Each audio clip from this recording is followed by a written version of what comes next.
Welcome to the Legacy Crusaders blog. This is Benji, and today I wanted to talk about some of the Yu-Gi-Oh! Theory I've been having lately, just to be consistent with how these videos usually go.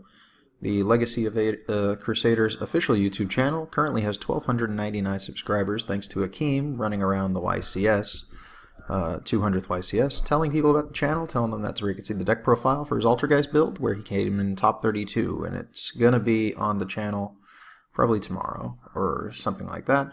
Either way, let's take a look at what's going on. So the blog has not been growing because I have not been posting, and I have not been posting because, I don't know, it's not that inspirational to post too much on this at the moment, but, you know, I want to get it going at some point. Wanted to do it daily, kind of hard to do during the work here. Anyways, so let's take a look at some deck theory for my decks. So as you probably would have seen from the thumbnail, talking about some Altergeist, some Danger, and some Slash Draw with some weird stuff in there. There's actually a Yugioh 2 hidden in the back here. Let's take a look at some of my decks.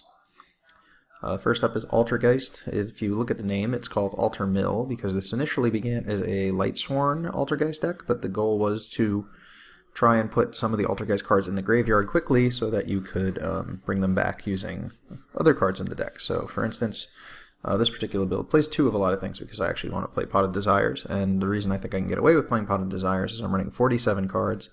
Additionally, I'm running triple manifestation, so I can't lose all of those. I'm not going to lose all my protocols. I'm not going to lose all of anything. Matter of fact, once you get this deck rolling, you'll get everything you need out of it before you can even run out of anything. So first card I'm teching here is Foolish Burial, and the main reason I'm teching the Foolish Burial is that Foolish Burial plus Marionetter is a combo. You send Multi-Faker to the graveyard, and then you can use Marionetter to send itself to the graveyard to summon the Multi-Faker, go into summon from your deck the Mulaseek, and then link summon into a turn 1 Hexia, while also being able to add a Multi-Faker to your hand for the follow-up turn. And since you've set a trap off of your Marionetter, you can actually do quite a bit with that, so I think it's a pretty cool tech. It also means that Foolish Burial Manifestation is a combo. You can Foolish your Multi-Faker and then summon it with Manifestation, which is pretty cool. And on turn 1, or even on your second turn, if you happen to have Protocol at the same time, you could make it so your opponent can't negate it at all, because the in-hand effect of Multi-Faker sometimes gets Reincarnation and things like that, so this gives you a way around it by just working out of the graveyard. So those are some pretty neat ideas I was trying there, and I'm actually a big fan of this card here, which is Altergeist Prime Banshee. Not its main deck effect, although it is pretty cool. You can turn any monster into your faker from deck and let you do some plays with it. But what I like it for is its float effect. You can send it to the graveyard and then float your multi-fakers from your graveyard back to your hand. So pretty much it gives you an extra float. So normally on your first turn you'd go into Hexia and then link your Hexia away to get a float from a card from your deck. But if you can just float that into Prime Banshee first and then link the Prime Banshee back into your Hexia, not only can you get a float from the Hexia, you can get a float out of the graveyard from the Prime Banshee.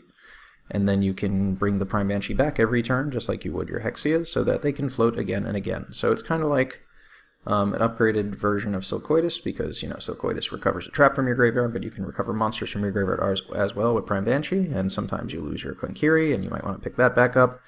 A lot of cool things you can do here. Anyways, that's one of my deck theories. Oh, also, I play one Klarushka, and that's because I'm still playing the Rivalry at the moment. So Klarushka is so that if you go second, you can attack with your Mulaseek, take out a card, and then in main phase 2, go into Klarushka, allowing you to maintain spellcasters on board. So you don't wind up with this Cyverse, preventing you from using your Rivalry, which usually puts you in a position where you have to wait for your opponent to attack to get rid of the Linkuriboh before you can do that. Everything else here is pretty normal. If you want more details, you can take a look at Akeem's profile. I'm sure he plays most of the same cards in his list.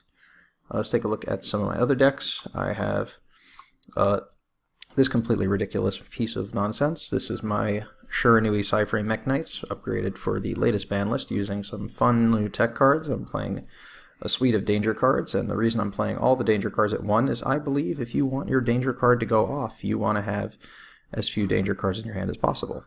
Now, if you have more than one of them in your hand, it's always good to use your anything but the Chupacabra first, because the Chupacabra has nothing in the graveyard to summon. Hitting it would be truly unfortunate, and I actually prefer the smaller level ones because they all are good synchro material for this deck. The only one that makes sense, I think, to play at 2 would be Nessie, because if you hit Nessie off of using Nessie's effect, it at least gives you a replacement to go into to use in your hand.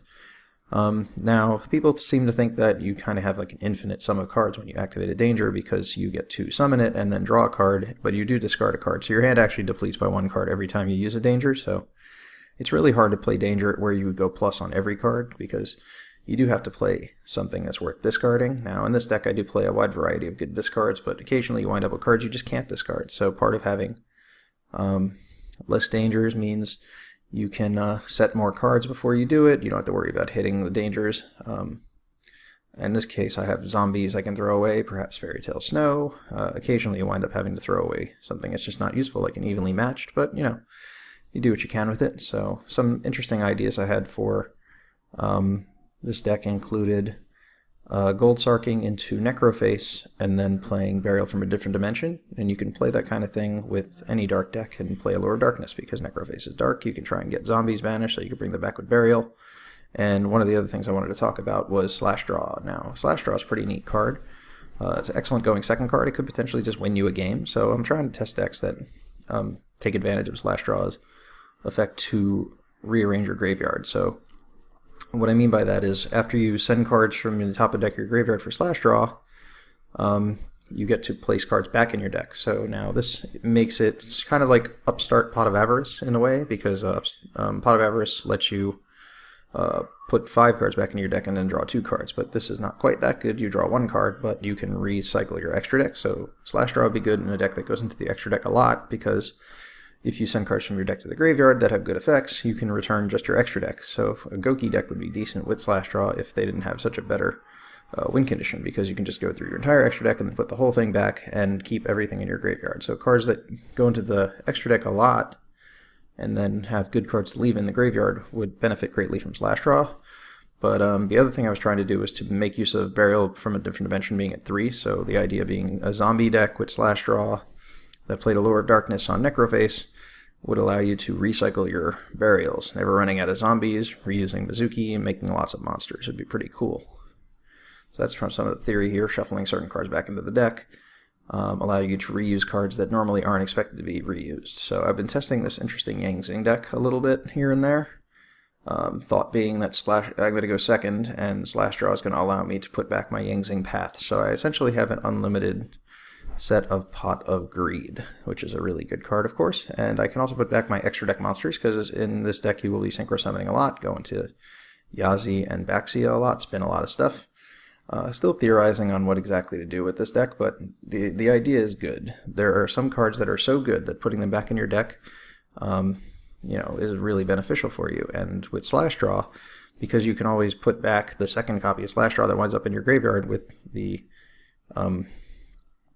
well, after the first one goes to the graveyard, you can't put it back into the deck, but you can put the first one back with the second one. So you essentially have an unlimited number of Slash Draws in your deck, and by having an unlimited number of Slash Draws, you technically have an unlimited number of any card in your deck that sits in the graveyard. Now, the problem with it in Yang Zing is there isn't necessarily a great collection of cards that you want to keep in your graveyard, with the exception of like the Chi-Win. And I guess you do want to put your Yang Zing monsters in general in there, because it does allow you to play Yang Zing Path and get ahead a few cards. But Yang Zing is probably not the best deck for this, but I am very curious what other people might figure out. If you have some cool ideas for Slash Draw, then, you know, leave them in the comments, and we'll explore them further together. See you guys next time.